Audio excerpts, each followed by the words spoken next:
নমস্কাৰ, এটা নতুন ভিডিঅ'লৈ আপোনালোকক পুনৰবাৰ স্বাগতম জনাইছোঁ। আশা কৰোঁ আপোনালোক সকলো ভালে কুশলে আছে আৰু আপোনালোকৰ আশীৰ্বাদত ময়ো বৰ্তমান আজিৰ এই সময়লৈকে ভালে কুশলে আছোঁ। আৰু আপোনালোকে জানেই যে দুদিন পিছতে শিৱৰাত্ৰি, আৰু শিৱৰাত্ৰিৰ যিহেতু সমাগত মহাশিৱৰাত্ৰিত আপোনালোকে কি নিয়ম কৰিব, কেনেধৰণে হনুমানজীক সন্তুষ্ট কৰিব, মহাদেৱৰ মন্দিৰত গৈ কি কৰিব, এনেধৰণৰ বিভিন্ন প্ৰশ্ন আপোনালোকে মোক সুধিছে। গতিকে সকলোকে যিহেতু ফোনত উত্তৰটো দিব পৰা নাযায়, মই সমূহীয়াভাৱে আপোনালোকে সকলোৱে চাব পৰাকৈ এই ভিডিঅ'টো প্ৰস্তুত কৰিছোঁ, যাতে মহাশিৱৰাত্ৰিৰ দিনা আপুনি মহাদেৱৰ লগতে হনুমানজীৰ কৃপা আপুনি লাভ কৰিব পাৰে। আৰু আপোনালোক সকলোৱে জানে যে মহাদেৱৰ 11 নম্বৰ শ্ৰেষ্ঠ অৱতাৰ ৰুদ্ৰ অৱতাৰ হৈছে হনুমান। আৰু মহাদেৱৰ যিমানবোৰ অৱতাৰ আছে সকলোবোৰ অৱতাৰ আপুনি মনত পেলাওক আৰু হনুমানজীক মনত পেলাওক, যে হনুমানজী বৰ্তমানো মহাদেৱৰ অৱতাৰ হিচাপে আমাৰ সমাজত কলি যুগত চাৰিওটা যুগত তেওঁ অমৰ হিচাপে থাকি গ'ল আৰু তেওঁ চিৰঞ্জীৱী হিচাপে থাকি গ'ল। বাকীকেইটা অৱতাৰৰ কথা মই নকওঁ, কিন্তু হনুমান হৈছে মহাদেৱৰ শ্ৰেষ্ঠতম অৱতাৰ। তেওঁতকৈ আৰু মহাদেৱৰ শ্ৰেষ্ঠ অৱতাৰ নাই। গতিকে তেখেতক আমি সন্তুষ্ট কৰিব পাৰিলে মহাদেৱেও ভাল পায়, আৰু আমি যেতিয়া মহাদেৱক সন্তুষ্ট কৰিব পাৰোঁ তেতিয়া হনুমান প্ৰভুও ভাল পায়, যিহেতু তেখেতৰে অৱতাৰ। গতিকে শংকৰ স্বয়ং কেশৰী নন্দন বুলিও এটা শব্দ আছে। শংকৰ নিজেই কেশৰী নন্দন হনুমান। কেশৰী হৈছে হনুমানৰ পিতৃ, কেশৰীৰ পুত্ৰ হৈছে হনুমান। গতিকে শংকৰ স্বয়ং, শংকৰ নিজেই কেশৰী নন্দন মানে কেশৰীৰ পুত্ৰ। কথাটো গম পাইছে? গতিকে হনুমান প্ৰভুক আপোনালোকে জানে কেনেধৰণে কি কৰিব লাগে, হনুমান চালিচা পাঠ কৰিব লাগে। আৰু মহাশিৱৰাত্ৰিত আপোনালোকে জানে, কেৱল মই কোৱা বুলি নহয়, বিভিন্ন ভিডিঅ' আপোনালোকে চাই বা বিভিন্ন জনাপনী জ্যোতিষৰ ওচৰলৈ গ'লেও মহাশিৱৰাত্ৰিত আপোনালোকক হনুমান চালিচা পাঠ কৰাৰ পৰামৰ্শ দিব, যিটো হৈছে আমাৰ কাৰণে অতিকে বেছি উপকাৰী বা প্ৰয়োজনীয়। আমাৰ মনোকামনা সিদ্ধিৰ বাবে শ্ৰেষ্ঠ এক উপায় হৈছে মহাশিৱৰাত্ৰিত হনুমান চালিচা পাঠ কৰাটো।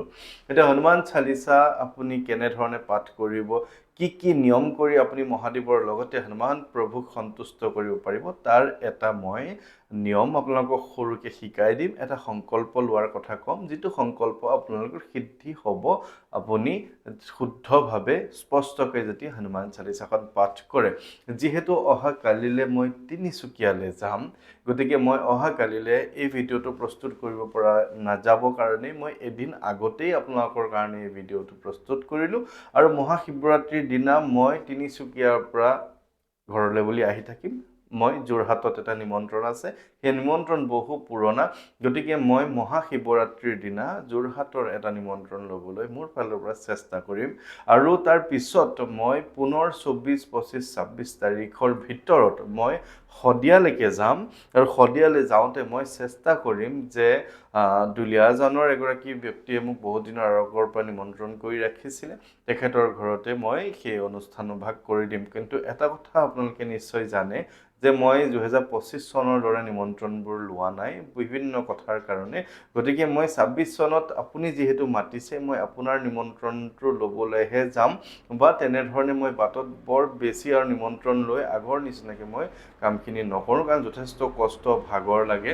গতিকে আপোনাৰ যদিও নিমন্ত্ৰণ থাকে, মই যদিও তাৰিখ আপোনাক ফোন কৰোঁতে আপোনাক মই তাৰিখটো দি নিদিওঁ, আপোনালোকে এটা কথা মনত ৰখাটো প্ৰয়োজন, যিসকলে মোক নিমন্ত্ৰণ জনাব বিচাৰে, যে মোৰ নিমন্ত্ৰণ জনোৱাৰ এটাই ছিষ্টেম আছে, যে আপোনালোকে মোৰ যিটো নম্বৰ নিমন্ত্ৰণ দিবৰ কাৰণে 9085093104 9085093104 এই নম্বৰটোত আপোনালোকে নিমন্ত্ৰণ ৱৰ্ডটো লিখিব লাগে, ঠাইখনৰ নামটো লিখিব লাগে, লিখি মোক হোৱাটছআপ কৰি দিব লাগে। মেছেজো নহয়, টেক্সট মেছেজো নহয়, হোৱাটছআপ কৰি দিলে মই আপোনাৰ নিমন্ত্ৰণটো চাই তেনেধৰণে আপোনাক মই তাৰিখ দিওঁ, নিমন্ত্ৰণৰ উদ্দেশ্য বিষয়ে জানো, বা মোৰ ফালৰ পৰা যদি নিমন্ত্ৰণ ল'ব পৰা নাযায় মই পৰামৰ্শকে আপোনালোকক দিওঁ, তেনেধৰণে কৰি আছোঁ। কিন্তু বহুজনে সেইটোকে নকৰি সেই নম্বৰটোত ফোন কৰে, যিটো ফোন ৰিচিভ কৰা নহয়, বা যিটো মোক ফোন কৰা নম্বৰ, সেই ফোন কৰা নম্বৰটো আপোনালোকে ফোন কৰি নিমন্ত্ৰণ দিবলৈ চেষ্টা কৰে, যিটো নিমন্ত্ৰণ মই ৰাখিব নোৱাৰোঁ। গতিকে এটা কথা মনত ৰাখিব, নিমন্ত্ৰণ দিয়াৰ ছিষ্টেম এটাই, 9085093104 এই নম্বৰটোত আপোনালোকে মোক মেছেজ হোৱাটছআপ কৰিবই লাগিব, তেতিয়াহে আপোনাৰ নিমন্ত্ৰণটো ৰক্ষা কৰিব পৰা যায়। গতিকে কোনো লোকে যদি তেনেধৰণে এই শুভ অনুষ্ঠানভাগ আপোনাৰ ঘৰতো কৰিম বুলি ভাবে, মোক তেনেধৰণে জনালে মই নিজৰ ফালৰ পৰা আপোনাক তাৰিখ বা তেনেধৰণে জনাই দিম। গতিকে মই আহোঁ এতিয়া মূল কথালৈ যে শিৱৰাত্ৰিত আপোনালোকে কি কৰিব। এতিয়া শিৱৰাত্ৰিৰ কথাটো এইটো যে শিৱৰাত্ৰি হৈছে হিন্দু ধৰ্মৰ এক পবিত্ৰ দিন বা এটা খুব পবিত্ৰ আমাৰ উৎসৱ বুলিয়ে ক'ব পাৰি, কাৰণ গোটেই ভাৰতবৰ্ষৰ লগতে বিশ্বত যিমানবোৰ হিন্দু ধৰ্মৰ লোক আছে, যিমানবোৰ ঈশ্বৰ বিশ্বাসী লোক আছে, তেওঁলোকে শিৱৰাত্ৰি ধুমধামেৰে পালন কৰিবলৈ চেষ্টা কৰে। কাৰণ শিৱৰাত্ৰিৰ এই শুভ দিনটোতে আচলতে মহাদেৱ জাগ্ৰত অৱস্থাত আজিও থাকে বুলি কোৱা হয়।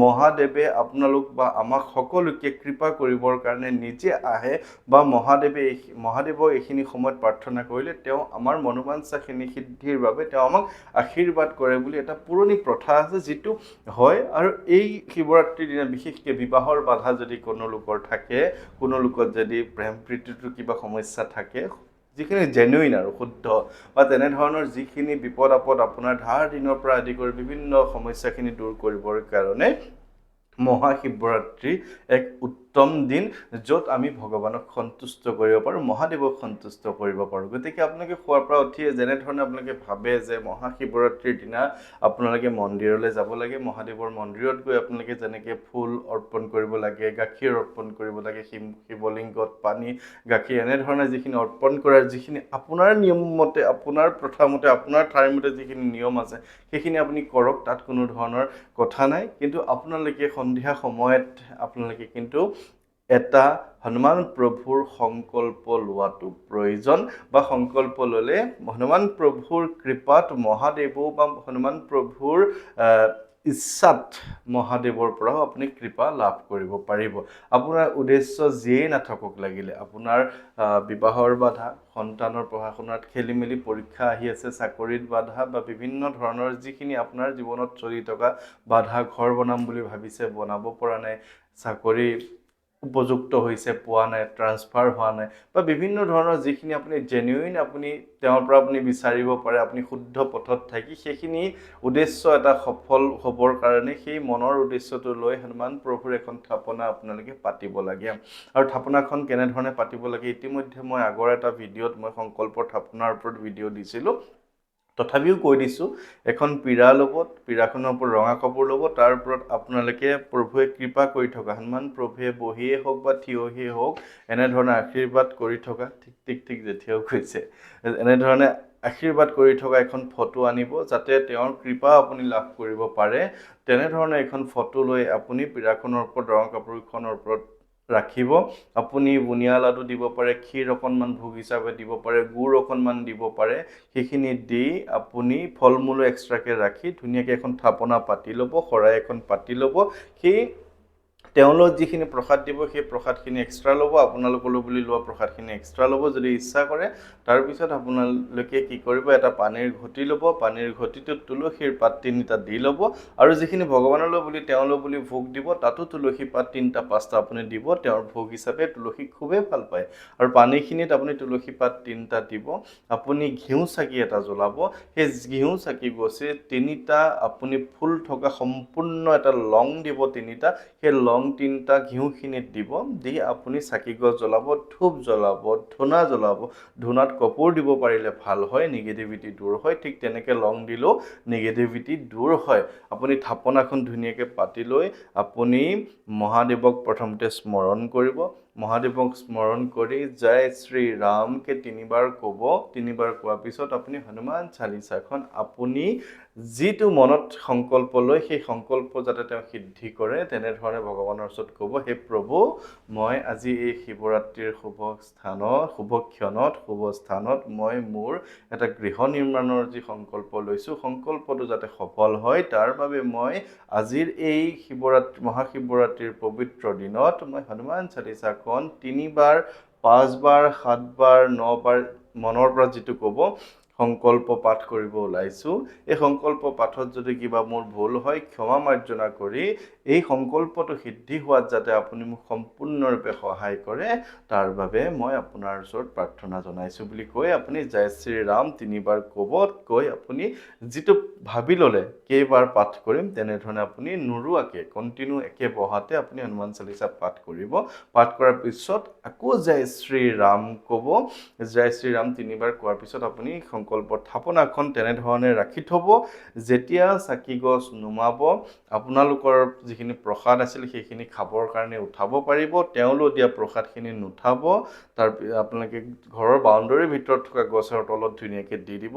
চৰাই চিৰিকটিয়ে খাব তাৰ পিছত যেটো পানীৰ ঘটি আছিল সেই পানী ঘটি পৰিয়ালৰ সকলো মিলি খাব আৰু পানীখিনি আপুনি বেলেগ পানীৰ সৈতে মিলাই ঘৰৰ বাহিৰ ভিতৰ সকলোতে ছটিয়াই দিব আৰু এই সংকল্প পাঠ কৰোঁতে আপোনালোকে লগত যদি পৰিয়ালৰ অন্য লোকো থাকে আপোনাৰ লগতে বহাই ল'ব পাৰে আপুনি পাঠ কৰিব তেওঁলোকে শুনিব পাৰে বা আপোনালোকৰ সৈতে এটাই কেইগৰাকী একেলগে মনৰ উদ্দেশ্যটো বেলেগ বেলেগ লৈ একেখন থাপনতে সংকল্প ল'ব পাৰে সেই দিনটোত গতিকে শিৱৰাত্ৰিৰ এই সহজ নিয়মটো মই আপোনালোকক ক'লো এনেধৰণে আপোনালোকে কৰিলে খুবেই বেছি ধুনীয়া ফল পাব কাৰণ যেতিয়া আপোনাৰ হনুমান প্ৰভু সন্তুষ্ট হ'ব তেওঁৰ পৰা আপুনিটো কৃপা পাবই যিহেতু সেইদিনা মহা শিৱৰাত্ৰি হনুমান শিৱ মহাদেৱৰ ৰুদ্ৰ অৱতাৰ গতিকে আপুনি মহাদেৱৰো কৃপা পাব লগতে মা পাৰ্বতীৰো আপুনি কৃপা পাব গতিকে এই কথাখিনি আপোনালোকে জানিব লাগে মই যেহেতু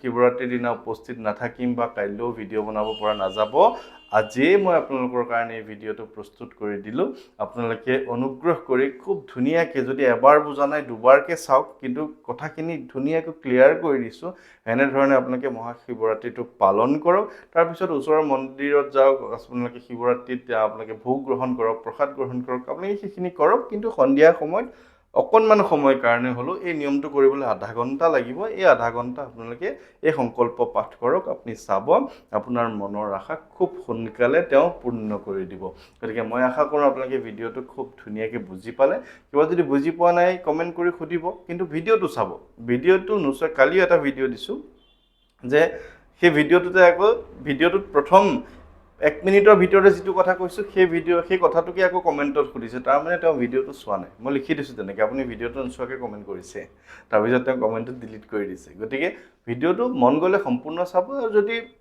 মানে অধৈৰ্য থাকে আপুনি কেনেকেনো ভগৱানৰ কৃপা পাব নহয় জানো চাবনৰ নিয়মটো শুনিবলৈকে ধৈৰ্য নাই আপুনি আকৌ কেনেকৈ আৰু হয় নে নহয় গতিকে মই আশা কৰোঁ আপোনালোকে ভিডিঅ'টো ভাল পালে আৰু সকলোৰে কুশল মংগল কামনা কৰিছোঁ মহাদেৱৰ কৃপাত আপোনালোকৰ সকলোৰে ভাল হওক মংগল হওক কুশল হওক কল্যাণ হওক লগতে আপোনালোকৰ ল'ৰা ছোৱালীৰ পৰা আদি কৰি সকলোৰে পৰীক্ষা নিৰীক্ষাৰ পৰা আদি কৰি যি মনৰ ইচ্ছা আছে সকলো পূৰ্ণ হওক সকলোৰে মই কুশল মংগল কামনা কৰিছোঁ সকলো ভালে কুশলে থাকিব জয় শ্ৰী ৰাম